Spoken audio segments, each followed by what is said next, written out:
오늘은 구원의 서정 중에서 회개에 대해서 함께 살펴보려고 합니다.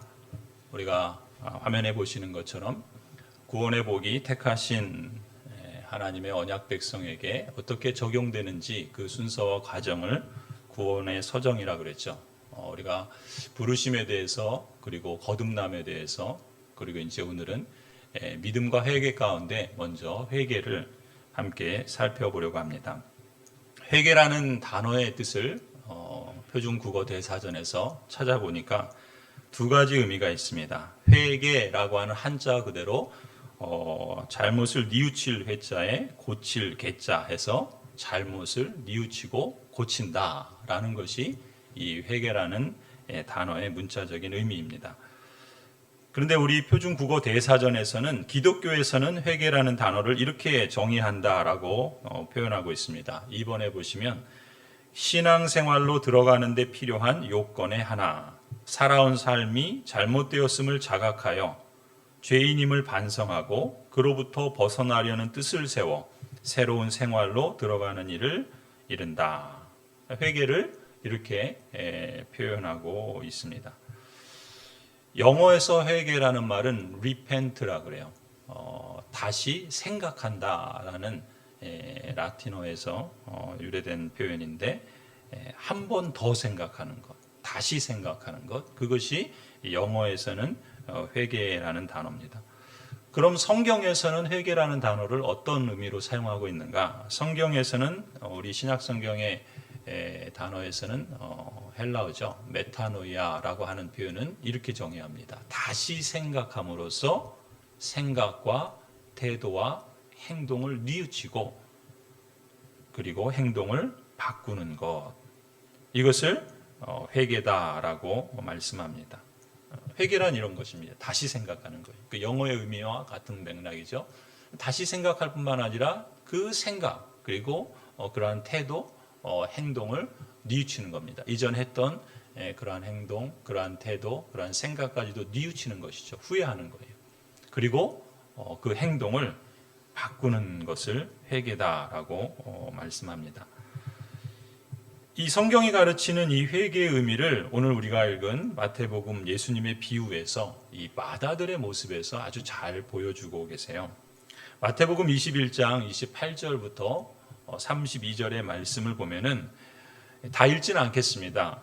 28절에 보면 아버지가 두 아들이 있어요. 그래서 두 아들에게 지시를 합니다. 포도밭에 가서 오늘 너희가 일해라 라고 지시를 하지요.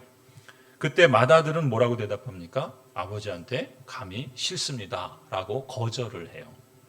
그런데 29절 보니까 그 아들이 뒤에 좀 생각해 보니까 그게 좀 잘못됐구나 라고 생각을 하고 뉘우쳐서 어떻게 합니까? 아버지의 뜻대로 지시대로 포도밭으로 일을 하러 갑니다. 여러분 이 맏아들에게 일어난 일을 한번 생각해 보세요. 맏아들은 처음에는 싫다라고 대답을 했어요.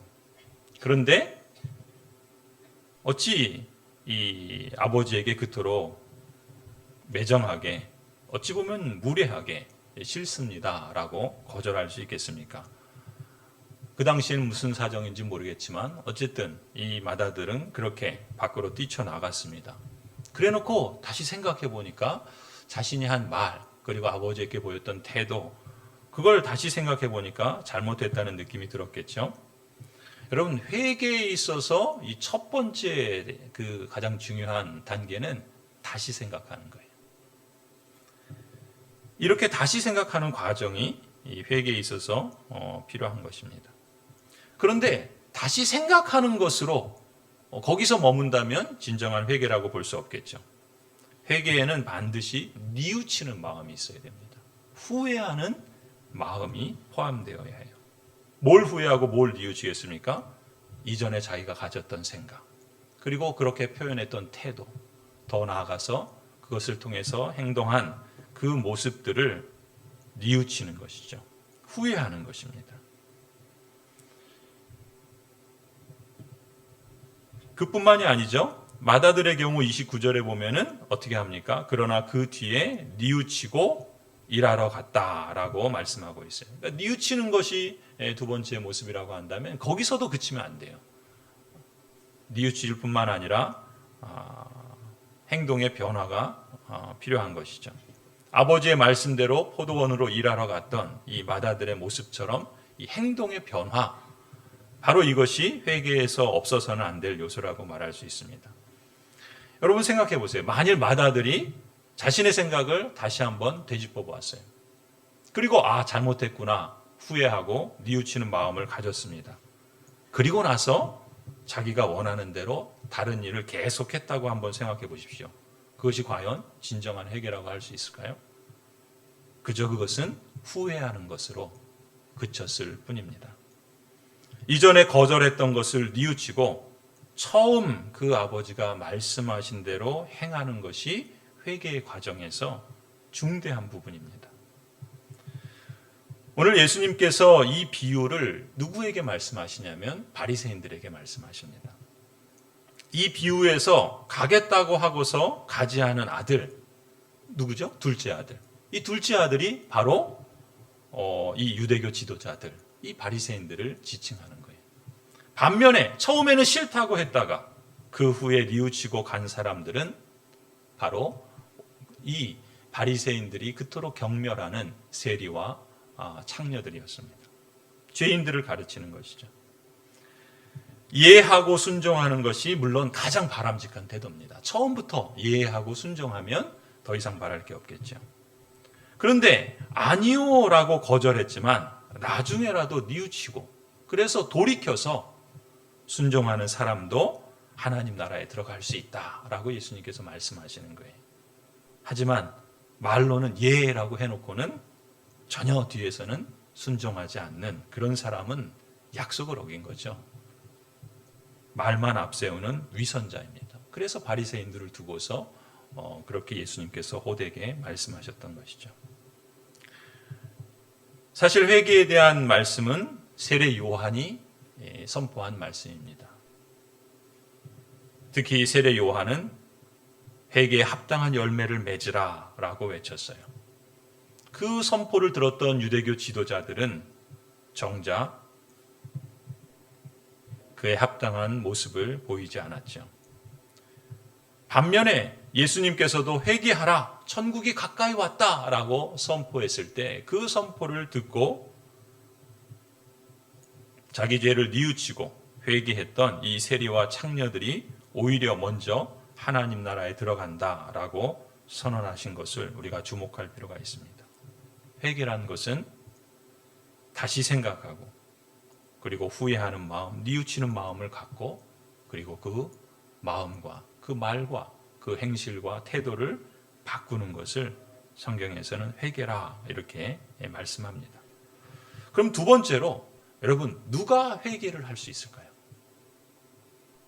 여러분은 누가 회개할 수 있다고 생각하십니까? 여러분들은 회개를 해보신 경험이 있으신가요? 누가 그러면 회개할 수 있는지 한번 생각해 보시기 바랍니다. 첫 번째로 보통 사람, 여러분 주보에 보시면 이제 우리 그 말해기세 나눔 그 지가 있죠. 거기에 보면 이제 가로로 돼 있어서 지금 저기에 그렇게 표시를 한 거예요. 첫 번째로 누가 회개할 수 있는가? 보통 사람은 회개할 수 없습니다. 회개하지도 않아요. 누가 그렇다고요? 보통 사람은 그렇습니다. 성경에서 그렇게 말하고 있어요. 시편 51편 5절을 보면은 사람은 잉태되고 날 때부터 죄인이다라고 선언합니다. 사람의 본성이 전적으로 타락하고 부패해 있다라는 그런 말씀입니다.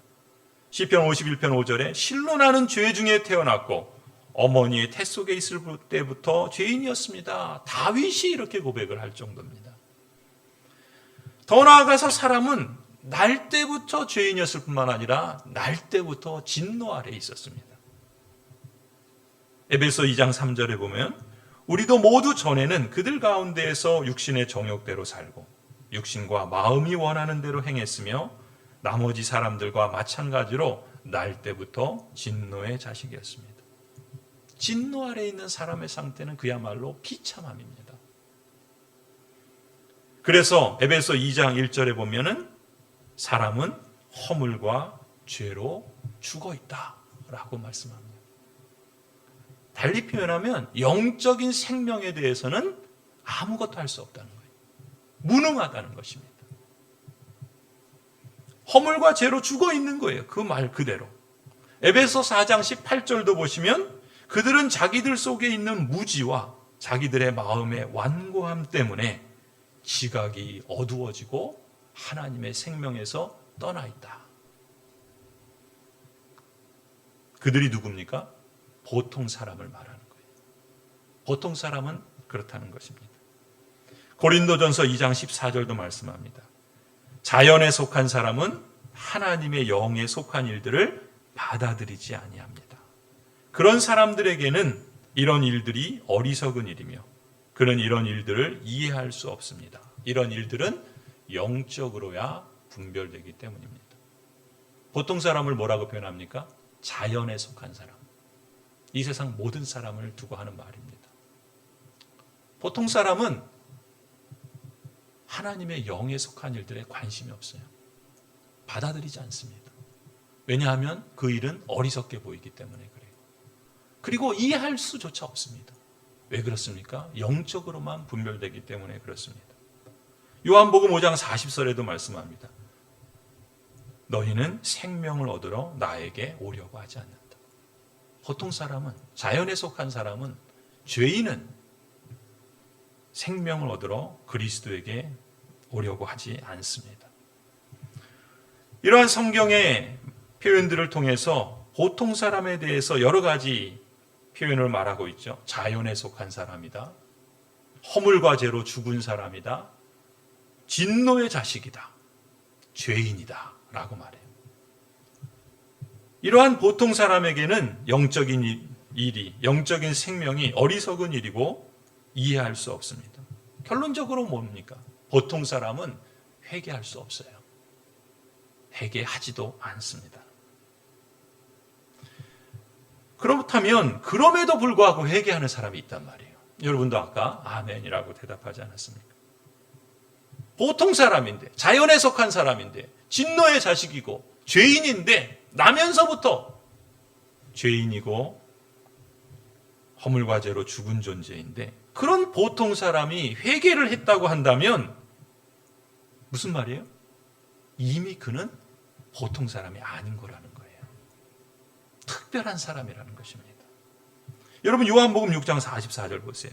나를 보내신 아버지께서 이끌어주지 아니하시면 아무도 내게 올 수 없다는 거예요. 아버지께 나온다라고 하는 것은 무슨 얘기입니까? 아버지께서 이끌어주신 증거라는 거예요. 마태복음 13장도 보세요. 11절에 말씀합니다. 예수님께서 하시는 말씀이에요. 너희에게는 하늘나라의 비밀을 아는 것을 허락해 주셨다는 거예요. 그렇지만 다른 사람들은 누굽니까? 허물과 죄로 죽은 사람, 진노의 자녀, 죄인들에게는 그렇게 해주지 않으셨다라는 거예요. 따라서 여러분이 회개를 했다면 여러분은 어떤 사람이에요? 보통 사람이 아닌 거예요. 보통 사람이 아닙니다. 아니, 보통 사람이 아닌 게 아니라 특별한 사람이라는 겁니다. 아버지께서 이끌어 주신 사람이고 하늘나라의 비밀을 그리스도께서 알려주신 허락받은 사람이라는 거예요. 여러분 보통 사람 아닙니다. 특별한 사람입니다. 여러분 그렇다면 무엇이 여러분 안에서 회개라고 하는 그 변화를 생겨나도록 일하신 걸까요? 보통 사람은 자기 스스로 그렇게 할 수 없다는 거예요. 영적인 일에 관심도 없고 영적인 생명에 이해할 수도 없고 하나님께 나오지도 않는다는 거예요. 그런데 회개를 했단 말이죠. 그런데 자신의 생각을 돌이켜보고 그 마음을 뉘우치고 후회하며 그 행동을 변화하는 이러한 회개를 했다고 한다면 어떻게 그런 일이 여러분 안에서, 어떻게 그런 일이 내 안에서 일어날 수 있었느냐라는 거예요. 스가랴서 12장 10절을 한번 보실까요? 성령 하나님께서 스가랴 선지자를 통해서 앞으로 일어날 일에 대해서 이렇게 말씀합니다. 내가는 누구겠어요? 하나님께서. 성령 하나님이라고 할 수 있겠죠. 내가 다윗 집안과 예루살렘에 사는 사람들에게 은혜를 구하는 영과 용서를 비는 영을 부어주겠다라고 말씀하세요. 누가요? 내가 하나님께서 하시겠다는 거예요.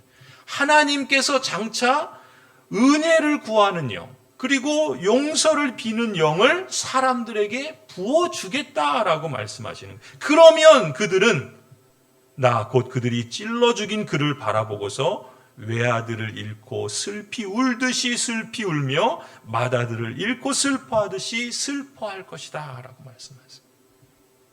무슨 얘기입니까? 하나님께서 그 회개의 영, 은혜를 구하는 영, 용서를 비하는 영을 그 사람에게 부어주셨다는 거예요. 그러니까 회개는 무엇이에요? 하나님의 선물입니다. 내가 회개하는 것 같지만 내가 그걸 잘못했구나 생각하고 내가 그것에 대해서 뉘우치는 마음을 갖고 그래서 내가 행동을 변화한 것 같지만 그 일이 여러분 안에서 자연적으로 일어날 수 없다는 거예요. 왜요? 보통 사람은 회개할 수 없습니다. 회개하지도 않아요. 왜냐하면 이미 죽어 있기 때문에.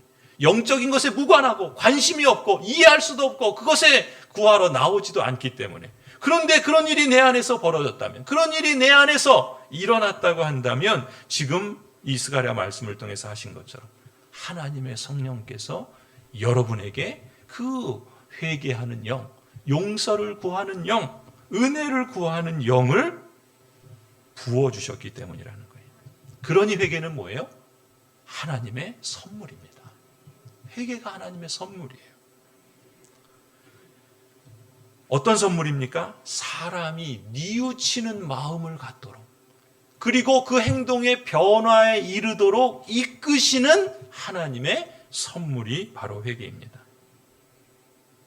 그런 점에서 여러분 또한 과거에는 허물과 죄로 죽은 사람이요 진노의 자식이요 죄인이었기 때문에 이처럼 타락하고 부패한 본성을 가지고서는 회개하려고 하지도 않고 회개할 수도 없는데 성령 하나님께서 여러분 안에서 역사하셔서 직접적으로 역사하셔서 여러분의 마음에 뉘우치는 마음을 주신 거예요. 그 마음을 그리고 여러분의 말로 표현하고 행동으로 변화하게 하셨기 때문에 회개할 수 있었던 것입니다. 특별한 은혜의 선물을 여러분에게 주신 줄 믿으시기 바랍니다. 얼마나 감사한 일입니까? 얼마나 감격적인 일이에요. 사도행전 11장을 보세요. 18절에 이렇게 말씀합니다. 그들은 하나님께 영광을 돌리고 이제 하나님께서는 이방 사람들에게도 회개하여 생명에 이르는 길을 열어주셨다. 하나님의 성령께서 회개하여 생명에 이르는 길을 이방 사람들에게도 무슨 얘기입니까? 진노의 자녀요. 죄와 허물로 죽은 존재요. 보통 사람, 자연에 속한 사람들조차에게도 회개하여 생명에 이르는 길을 하나님께서 열어주셨다라고 하나님께 찬송과 영광을 올려드리는 거예요. 성도 여러분, 언약에 대해서는 저나 여러분이나 모두가 다 이방인이었습니다. 이방인이었던 여러분에게 회개하여 생명에 이르는 길을 열어주신 분은 바로 성령 하나님이십니다. 여러분 각 사람에게 회개의 선물을 주신 하나님, 여러분을 우리가 배운 것처럼 창세전에 이미 정하셔서 특별한 사람으로 부르신 여러분에게 효과적으로 역사하셔서 그 말씀이, 그 부르심이 여러분 안에 거듭나게 하시는 역사로 하나님께서 일하여 주신 그 동일하신 은혜의 하나님께서 회개의 선물을 주셔서 여러분을 거듭나게 하신 줄 믿습니다. 그런 하나님께 우리가 영광을 돌리는 것이 마땅하지 않겠습니까? 그런데 여러분, 우리가 여기서 한 가지 짚고 갈 게 있어요. 여러분, 만일 회개조차 지금 말씀하신 것처럼 하나님의 선물이라면 여러분, 우리 사랑하는 가족들 가운데 아직 회개하지 않은 분들이 있어요. 아직 거듭나지 못한 그렇게 보이는 분들이 있어요. 아직 구원받지 못한 그렇게 보이는 분들이 있어요. 그럼 사랑하는 가족들, 친구들, 이웃들도 이처럼 복된 선물을 받기를 우리는 간절히 원하는데, 그러면 그 회개조차도 하나님의 선물이라면, 하나님께서 직접적으로 주권적으로 행하시는 그런 일이라면, 그럼 우리는 아무것도 하지 않고 손 놓고 가만히 있어야 되겠습니까? 우리는 아무것도 안 해도 하나님께서 알아서 다 하시는 겁니까?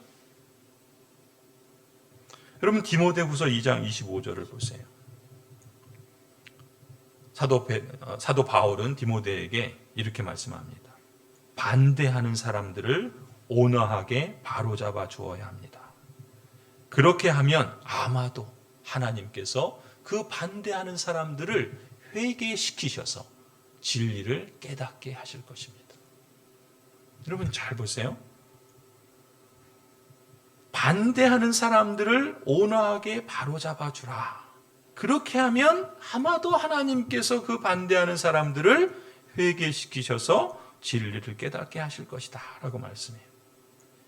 회개가 하나님의 선물이라면 부모에게 선물을 간절히 바라고 기다리는 아이처럼 우리는 사랑하는 가족과 이웃과 친구를 위해서 온화한 마음으로 안내해 주어야 한다는 거예요. 그게 우리의 역할이고 사명이고 하나님이 기뻐하시는 뜻이라는 거예요. 그러니 우리는 그러한 일을 힘써야 하겠죠. 실제로 하나님께서는 여러분이 말씀을 나누고 간증을 하고 전도하는 것을 통해서 이 일을 행하신다는 겁니다. 25절에 아마도라고 표현했어요. 왜 아마도라는 말을 썼을까요? 여러분이 반대하는 사람에게 온화하게 바로잡아 주어야 합니다. 무슨 얘기예요? 말씀도 전하고 간증도 하고 또 사랑을 표현하고 인내하고 할 수 있는 대로 최선을 다해서 회개하여 믿음에 이르도록 가족이나 사랑하는 이들이나 이웃에게 이러한 일들을 힘써야 한다는 거예요. 그러면 그렇게 하면 아마도라고 표현합니다. 무슨 얘기예요? 이 모든 일들이 하나님의 주권에 달려있다는 거예요. 하나님의 주권에 달려있다는 것입니다. 오직 하나님만이 주권적으로 행하시기 때문에 우리는 내가 이렇게 했으니까 따놓은 당상이 아닌 거예요. 내가 아무것도 안 해도 하나님이 알아서 해주시겠지, 그런 무례함도 아니에요. 오히려 우리는 하나님의 말씀을 따라서 온화한 마음으로 힘써 복음을 전하고 간증도 하고 사랑을 표현하고 전도도 하고 그렇게 안내해야 한다는 것이죠. 그렇게 하면 아마도 하나님께서 모든 것을 주관하시고 모든 것에 주권적으로 행하시는 하나님께서 긍휼과 은총을 베풀어 주시지 않겠는가? 우리가 그 하나님의 긍휼과 은총을 간절히 구해야 한다는 것입니다. 그리고 그걸 인정하고 겸손히 하나님의 주권에 맡기는 것이 성도의 바른 자세다라는 것이죠. 요나서 3장을 보세요. 구약시대에 하나님께서 이 요나의 선포를 통해서 아시리아의 이방인들인 니느웨는 그 당시에 가장 포악하기로 아주 유명한 사람들이었어요. 아시리아 제국이 그 고대 근동의 그 모든 나라들을 압제하며 식민지시킬 때 그들은 너무나도 포악한 그런 사람들이었습니다. 이러한 니느웨 사람들이 회개하는 장면이 나와요. 4절에 보면 요나서 3장 4절 보시면 요나 선지자죠. 이 요나 선지자가 우여곡절 끝에 니느웨 성읍으로 갑니다. 원래 안 가려고 그랬죠. 왜냐하면 왼수들이거든요. 그 왼수들이 혹시라도 하나님께서 용서해 주시면 이 얼마나 왼수가 하나님의 은혜를 주면 자기 입장에서는 얼마나 분이 나겠어요. 그래서 요나가 처음에 하나님의 말씀을 듣고 사명을 받았을 때 요나 그 니느웨 쪽으로 가지 않고 정반대로 서쪽을 향해서 스페인 다시스를 향해서 도망치지 않습니까? 그런 요나가 하나님께 붙잡힌 바 돼서 다시금 니느웨로 갔어요. 그 성읍으로 가서 하룻길을 걸으면서 큰 소리로 외쳤습니다. 40일만 지나면 니느웨가 무너진다. 여러분 이 요나의 말을 가만히 보세요. 요나는 이 말을 하면서도 별로 그렇게 니느웨 사람들이 회개하는 걸 원하지 않았던 것 같아요. 회개하라 뭐 이런 말도 없어요. 그냥 심판만 말하는 거예요. 40일 지나면 니느웨가 무너진다. 하나님이 그렇게 말씀하셨으니까 그냥 딱 그 말만 하고, 모르겠어요. 기록은 안 됐지만 뭐 더 어떻게 했는지 모르겠지만 그 뒤에 요나의 모습을 보면 여전히 불편한 거예요. 아니, 저 사람은 구원받으면 안 되지. 저 정도 사람의 죄인이라면 어떻게 구원을 받을 수 있어? 뭐 이런 심사였는지도 모르죠. 근데 어쨌든 요나가 외쳤습니다. 그러자 5절 어떤 일이 일어나요? 세상에 이 니느웨 백성들이 하나님의 말씀을 받아들인 거예요. 그리고 금식을 선포합니다. 무슨 얘기예요? 자신들이 잘못한 걸 깨닫고, 그리고 그것으로부터 뉘우치고 행동의 변화를 가져온 거예요. 회개를 한 겁니다. 회개를. 요나 입장에서는 죽을 맛이죠. 그런 일이 있으면 안 되는데. 그래서 내가 그냥 심판만 전했는데, 아니, 어떻게 이런 일이 일어났는가? 어떻게 일어났습니까? 성령 하나님께서 그 악한 사람들조차도 회개하는 영을 주시고 그들을 긍휼을 베풀어 주신 거예요. 여러분, 우리가 여기서 주목할 건 무엇입니까? 하나님께서 주권적으로 회개하는 영과 용서를 비는 영을 주시지만, 근데 무엇을 통해서 하나님께서 일하셨는가? 요나의 선포를 통해서. 사도행전 2장도 한번 보세요. 신약 시대에는 그러면 어떤 일이 일어나는가? 베드로가 설교를 합니다. 예루살렘에서 설교를 하는데 그곳에 모인 수많은 사람들이 회개하고 복음을 믿고 세례를 받는 장면을 볼 수 있어요. 36절입니다. 그러므로 이스라엘 온 집안은 확실히 알아두십시오. 하나님께서는 여러분이 십자가에 못 박은 이 예수를 주님과 그리스도가 되게 하셨습니다. 복음을 선포하는 거예요. 설교를 하는 겁니다. 그런데 그 설교를 듣고 있던 그곳에 모인 수많은 사람들이, 그 당시에는 6월절이었기 때문에 유대인들은 세계 곳곳에 흩어져 있다가 유대인의 명절이 되면 예루살렘을 한 번쯤 방문하지 않습니까? 그래서 다양한 지역의 유대인들이 거기에 모였습니다. 그리고 그 설교를 들은 거예요. 그런데 그 사람들이 37절 이 말을 듣고, 베드로의 설교를 듣고 어땠다고요? 마음이 찔렸다 그래요. 마음이 찔렸어요. 뉘우치는 마음이 든 거예요. 그러면서 뭐라 그럽니까? 형제들이요, 그러면 우리가 어떻게 하면 좋겠습니까? 베드로와 다른 사도들에게 그렇게 묻습니다. 그러자 38절에 베드로가 대답하죠. 회개하십시오. 그리고 여러분 각 사람은 예수 그리스도의 이름으로 세례를 받고 죄의 용서를 받으십시오. 그리하면 성령을 선물로 받을 것입니다.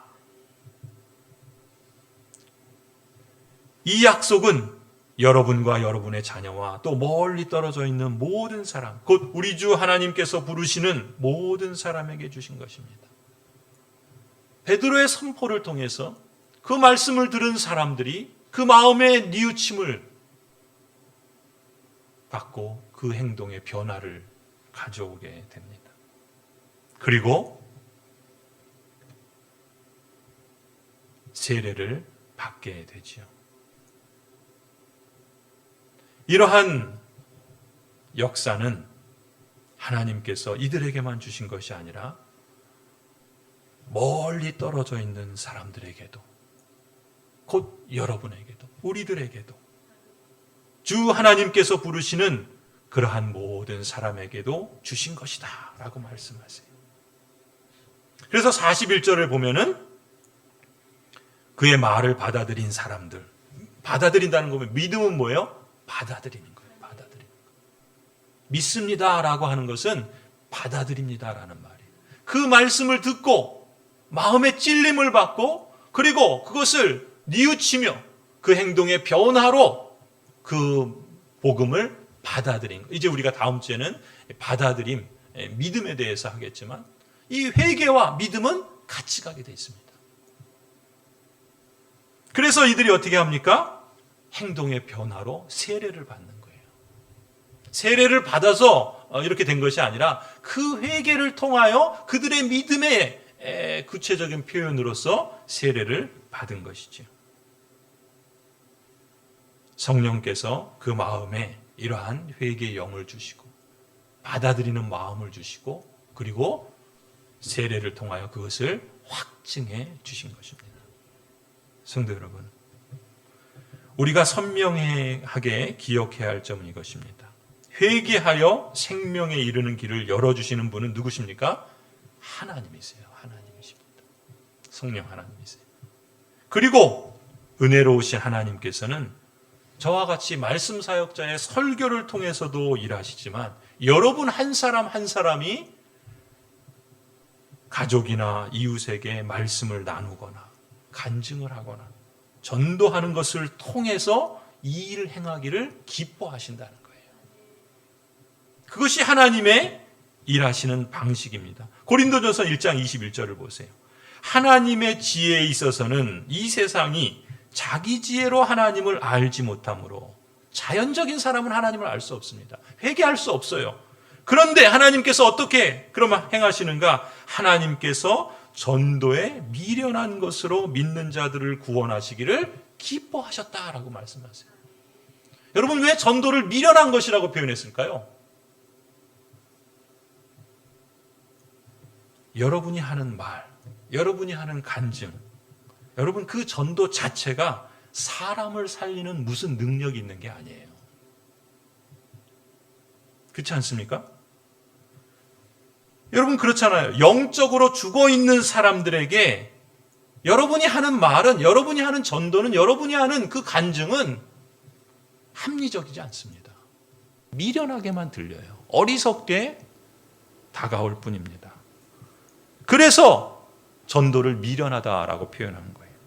그런데 하나님께서는 그런 미련한 방법, 그 방법을 통해서 하나님께서 일하시기를 기뻐하신다는 거예요.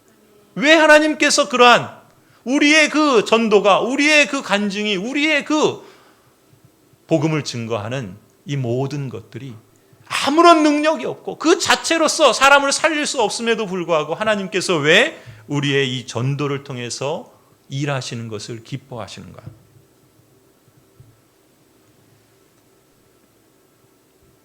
불가능한 일이 가능하게 되었을 때 그것이 사람이 하는 게 아니구나, 하나님이 하셨구나라는 것을 드러내기 때문에 그렇습니다. 불가능한 일이 가능하게 되었다면 그것은 사람의 힘이나 지혜가 아니라 하나님께서 하신 일이죠. 하나님의 능력이 나타난 것입니다. 그렇게 미련하게 보이는 방법을 통해서 하나님께서 일하실 때 하나님의 능력과 하나님의 지혜가 드러나는 것입니다.